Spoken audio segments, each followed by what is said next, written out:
మొత్తం అందరి మాకు ఆశలు మా ఇంట్లో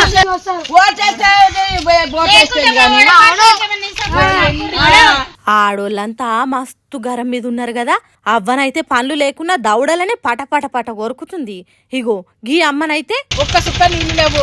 ఏమి ఊరే అతను ఈ ఊళ్ళకెళ్ళి వెళ్ళిపోయింది మంచిది. ఈ ఓటు వేసినోడికి ఎవడన్నా వచ్చి ఓటు అడగాలి కానీ ఈ బిడ్డలతోనే కొట్టము.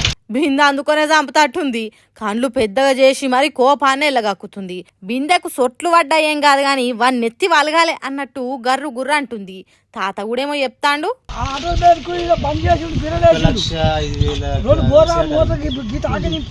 ఆఖరికి పిల్లగాళ్ళు కూడా ఏదో బాధపడుతుర్రు. ఒక్క చుక్క నీళ్ళు వాడుకుంటాను లేవు, అన్నం వండుకొని గీత ఒక్క చుక్క నీళ్ళు లేవు, బాత్రూమ్ పోతాను నీళ్ళు లేవు అన్న, బాధికోవాల్సి వస్తుంది. భువనగిరి మండలం వడపర్తి ఊర్లే తాగేతందుకు నీళ్లు రాక కాలి బిందెలు పట్టుకొని రోడ్డెక్కిర్రు ఆడకట్టోళ్ళంతా.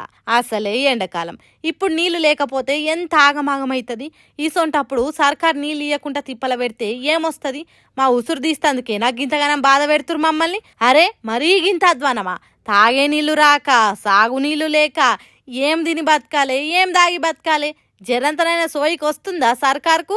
అలా సకదానాల పాలన ఎంత కమ్మగుందో అని బాధపడుకుంటేనే ఇంకో పారి ఓట్ల కోసం ఇటు దిక్కుగానికి వస్తే బిడ్డ మీకుంటది ఖాళీ బిందెలతోనే నెత్తులు వలిగేదాకా ఆడుచుకుంటాం అనబట్టిర్రు.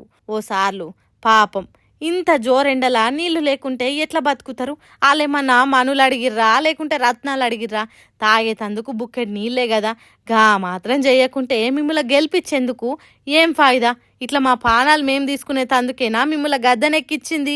జర సోయికి రర్రి అని సొట్లు పెడుతుర్రు ఈ వీడియో చూసిన పబ్లిక్.